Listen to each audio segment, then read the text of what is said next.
یہ ہدایت ہے صرف ان کے لیے جو بچنا چاہتے ہیں. جسے کانٹ نے کہا ہے مورل لا ود ان. اس نے کہا کہ وجود ہستی کے دو دلیلیں ہیں سب سے بڑی. The starry heavens above and the moral law within. ہمارے اندر مورل لا ہے.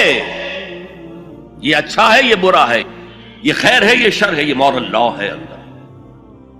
جن کا یہ مورل لا فطرت کی صحت و سلامتی کی بنیاد پر برقرار ہے، جو تمیز کرتے ہیں بھلائی اور برائی میں، ان کے لیے ہدایت ہے. اولاً وہی آتے ہیں سلیم الفطرت لوگ، ابو بکر اور عثمان رضی اللہ تعالی عنہما. والذین تبعوہم بإحسان. پھر کچھ لوگ ان کے پیچھے پیچھے بھی آتے ہیں. ایک نمونہ دیکھ لیا، کچھ لوگ بڑھ رہے ہیں، یہ دوسرے درجے کے لوگ ہیں. قرآن مجید میں درجہ بندی بیان کی گئی ہے. السابقون الاولون من المہاجرین والانصار والذین تبعوہم بإحسان رضی اللہ عنہم ورضوا عنہ. تو یہ سابقون الاولون جو ہیں وہ سلیم الفطرت، وہ سلیم العقل انسان ہیں جو ان چیزوں تک پہنچ چکے ہیں. البتہ ابھی یقین کی دولت جو ہے حاصل نہیں. اور یہی نقشہ کھینچا گیا ہے حضور کا، وَوَجَدَكَ ضَالًّا فَهَدَىٰ. ضال کا ترجمہ جو ہے گمراہ بھی کر دیا جاتا ہے. ضال اسے بھی کہتے ہیں کہ کوئی شخص کسی کے عشق میں دیوانہ ہو جائے. اور ضال وہ بھی ہے جو ابھی حق کی تلاش میں سرگرداں ہے. تو جو غور و فکر غار حرا میں ہو رہا تھا، حدیث میں آتا ہے تحنسو یتحنسو فی، جا کر آپ وہاں عبادت کرتے تھے. تو وہ عبادت کیا تھی؟ کان صفت تعبدہ فی غار حرا التفکر والاعتبار. غار حرا میں آپ کی عبادت کی صفت کیا تھی؟ غور و فکر کہ کائنات کیا ہے. وہی جس سے فلسفی، جن کوسچن سے فلسفی گریپل کر رہا ہوتا ہے، دو دو ہاتھ کر رہا ہوتا ہے، وہی حضور اس سارے فکر کے مراحل سے گزرے ہیں اور قریب پہنچ گئے ہیں. تو دروازے پر دستک دی ہے اور دروازہ کھلا ہے. وَوَجَدَكَ ضَالًّا فَهَدَىٰ. پردے اٹھا دیے اور ہدایت دے. اچھا، یہ تو آپ کے سامنے تعلق جو ہے ایمان کا عقل و فطرت کے ساتھ میں سمجھتا ہوں کہ کسی نہ کسی درجے میں واضح ہو. اب میں آپ کو اس کا سنتھسس بتاتا ہوں. یہ عقل و فطرت جو ہے اللہ کو پہچاننا کلیتاً فطرت پر مبنی ہے. انسان کی فطرت میں، اس کی روح میں اللہ کی معرفت، اللہ کی محبت موجود ہے. اس پر ظہول کے پردے پڑ گئے ہیں، تم ادھر متوجہ ہی نہیں ہوتے. تم نے کبھی اپنے قلب کی گہرائیوں میں اتر کر دیکھا ہی نہیں. تم تو باہر کی دنیا میں مگن ہو، مادی دنیا میں لگے ہوئے. کچھ تو بقول شاہ ولی اللہ وہ حیوانیت کی سطح پر آ جاتے ہیں بیچارے. صبح سے شام تک کی کمر توڑ دینے والی محنت کے بعد بھی ان کی بنیادی ضرورتیں زندگی کی پوری نہیں ہوتی. وہ کیا کسی سے لو لگائیں گے، کیا خدا کو یاد کریں گے. کاد الفقر ان یکون کفرا. یہ فقر اور احتیاج اور مفلسی تو انسان کو کفر تک پہنچا دیتا ہے. حضور کی حدیث. تو تم ادھر متوجہ ہو، ہماری طرح متوجہ نہیں ہوتے. حضرت ابراہیم کا قول کیا تھا؟ انی وجہت وجہی للذی فطر السماوات والارض حنیفا وما انا من المشرکین. اور یہ نماز کا افتتاح بھی ہے. انی وجہت وجہی، میں نے اپنا رخ سیدھا کر لیا ہے اللہ کی طرف، حنیف یکسو ہو کر. دائیں بائیں کوئی میری توجہ نہیں جا رہی. یہ ہے در حقیقت اس عبادت کا تقاضا، جو کہ شکر کا لازمی نتیجہ. اب اس کا سنتھسس دیکھیے. میں نے کہا کہ سب سے پہلے ایمان باللہ وہ کلیتاً فطرت پر ہے.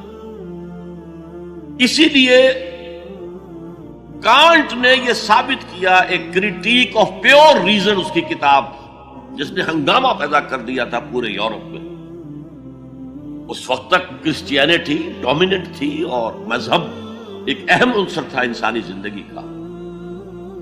اس نے کہا اللہ کے وجود کے لیے جتنے منطقی دلیلیں دی گئی ہیں سب غلط ہیں، میں سب کو کاٹ کر دکھاتا ہوں. جیسے ہم کہتے ہیں لوہے کو لوہا کاٹتا ہے، منطق نے منطق کو کاٹ دیا. There is no logical reason to prove the existence of God. A critique of pure reason، میں نے کہا تھا پیور ریزن، عقل خالص جو فطرت سے رہنمائی نہیں لے رہی.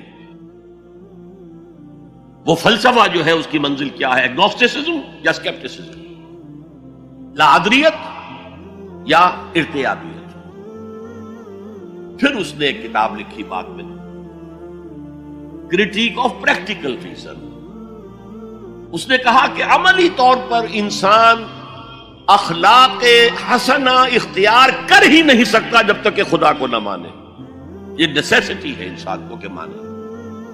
علامہ اقبال نے اس کو تسلیم کیا ہے، کانٹ کے اس دعوے کو.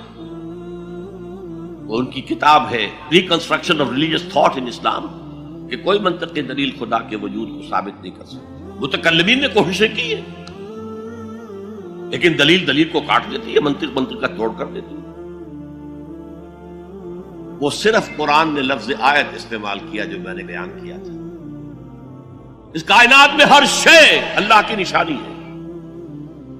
جیسے آپ کو اپنے کسی دوست کی دی ہوئی کوئی شے دیکھتے ہی دوست یاد آ جاتا ہے، ایسے ہی آفاق و انفس میں اللہ کی نشانیاں ہیں. تمہارے اندر بھی اللہ کی نشانیاں ہیں.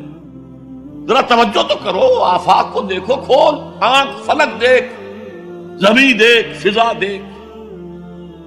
افلا ينظرون الى الابل كيف خلقت والى السماء كيف رفعت والى الجبال كيف نصبت والى الارض كيف سطحت فذكر انما انت مذکر. کیا یہ دیکھتے نہیں، غور نہیں کرتے اونٹ کو کیسے پیدا کیا گیا، کتنا اپنے ماحول کے ساتھ مناسبت رکھتا ہے. 7 دن نہ کچھ کھانے کو ملے نہ پینے کے ملے، اسے کوئی پرواہ نہیں. صحرا لقدق صحرا کا جہاز، وہ دیکھتے نہیں آسمان کیسے بلند کر دیا گیا، دیکھتے نہیں پہاڑ کیسے گاڑ دیے گئے، دیکھتے نہیں زمین کیسے پھیلا دی گئی. اے نبی آپ یاد دہانی کرائیے، یہ نشانیوں کی طرف متوجہ کر دیجئے. آپ سوائے یاد دہانی کرانے والے کے اور کچھ نہیں ہے. آپ کے ہاتھ میں اختیار نہیں ہے کہ آپ اللہ کو منوا لیں. یہ تو تمہارے اندر سے فطرت سے ابھر کر گواہی آئے گی. اب دیکھیے اس کے لیے آیت جسے میں یہ قرآن مجید کی طویل آیات میں سے جیسے آیت البر ہم نے پڑھی تھی، ان فی خلق السماوات والارض واختلاف اللیل والنہار والفلک التي تجری فی البحر بما ينفع الناس وما انزل اللہ من السماء من ماء فاحیا به الارض من بعد موتها وبث فیها من کل دابۃ وتصریف الریاح والسحاب المسخر بین السماء والارض لآیات لقوم یعقلون. یقیناً آسمان اور زمین کی تخلیق میں، رات اور دن کے الٹ پھیر میں، اس کشتی یا جہاز میں کہ جو ایسا سامان لے کر چل رہی ہوتی ہے جو لوگوں کو نفع پہنچاتی ہے، اور وہ جو اللہ نے آسمان میں سے پانی اتارا اور اس سے زمین کو اس کی موت کے بعد زندہ کر دیا اور زمین میں پھیلا دیے ہر طرح کے جاندار، اور یہ ہواؤں کا چلنا اور یہ بادل جو مسخر ہے زمین و آسمان کے مابین، ان میں سے ہر ایک نشانی ہے، پہچانو. کیا مطلب؟ تم نے کسی مصور کی تصویر دیکھی، تعریف تصویر کی کرتے ہو یا مصور کی کرتے ہو؟ مصور کا کمال ہے، تصویر میں کیا ہے؟ ہاں وہ اپنے منہ سے بول رہی ہے، اپنی زبان حال سے اپنے بنانے اپنے مصور کی تعریف کر رہی ہے. تو کائنات کا ذرہ ذرہ اللہ تعالیٰ کی نشانیوں پر. شیخ سعدی نے کہا، بڑا پیارا شعر ہے، برگ درختان سبز در نظر ہوشیار ہر ورق دفترست از معرفت کردگار. یہ جو سبز درختوں کے پتے ہیں، ایک نگاہ ہوشیار جو کہ ان کی حقیقت کو پہچان سکے، اس کے نزدیک ہر پتا معرفت کردگار کا ایک بہت بڑا دفتر ہے۔ اور آج ہمیں معلوم ہے ہر پتا ایک فیکٹری ہے، فوٹو سنتھسس کا عمل اس میں ہو رہا ہے، سورج کی انرجی کو جذب کیا جا رہا ہے۔ برگ درختان سبز در نظر ہوشیار، ہر ورق دفتر است از معرفت کردگار۔ وہ جو آیت میں نے آپ کو سنائی اسے میں نے نام دیا ہے آیت الآیات۔ اتنی آفاقی آیات کسی اور آیت میں جمع نہیں کی گئی جتنا بڑا گلدستہ ہے۔ ان فی خلق السماوات والارض واختلاف اللیل والنہار والفلک التی تجری فی البحر بما ينفع الناس وما انزل اللہ من السماء من ماء فاحیا به الارض بعد موتها وبث فیها من کل دابۃ وتصریف الرياح والسحاب المسخر بین السماء والارض لآیات لقوم یعقلون۔ دوسری طرف تمہارے اندر بھی ہے، سنوریہم آیاتنا فی الآفاق وفی انفسہم۔ بے دل نے خوب کہا تھا، یہ چوٹی کے شعراء میں سے رہے ہندوستان کے، یہاں تک کہ غالب کو کہنا پڑا کہ طرز بے دل میں ریختہ لکھنا اسد اللہ خان قیامت ہے۔ آسان نہیں ہے طرز بے دل میں اردو میں شاعری کرنا، وہ فارسی کے شاعر تھے۔ ستمست گر ہوست کشد کے بسیر سرگ و سمندرا تجھے غنچہ کم نہ دمیدئی در دل کشا بچمندرا۔ کتنے ستم کی بات ہے، تمہاری خواہش آمادہ کرتی ہے کہ چلو چمن میں دیکھو، پھولوں کی بہار دیکھو، درختوں کی بہار دیکھو، گھاس کے اوپر چہل قدمی کرو۔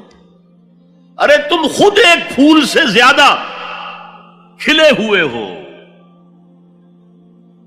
کبھی اپنے دل کا دروازہ کھول کر اس میں داخل ہو کر اپنے حسن معنوی کا مشاہدہ کرو۔ ستمست گر ہوست کشد کہ بے سیر سر و سمندرا تجھے غنچہ کم نہ دمیدئی۔ دمکتا ہوا غنچہ ہو تم خود در دل کشا بچمندرا۔ آیات الہیہ اندر بھی موجود ہے۔ اچھا، ان آیات کے ذریعے سے اللہ کی پہچان ہو گئی، اللہ یاد آ گیا، تھا اندر موجود، اللہ کی علم اور معرفت موجود تھی، پردے آ گئے تھے، ظہور تھا۔ یا جیسے ایک جگہ کہا گیا کلا بل رانا علی قلوبہم، ان کے دلوں کے اوپر جو بھی بدکاریاں وہ کرتے رہے ہیں اس سے زنگ لگ گیا، حجابات آ گئے۔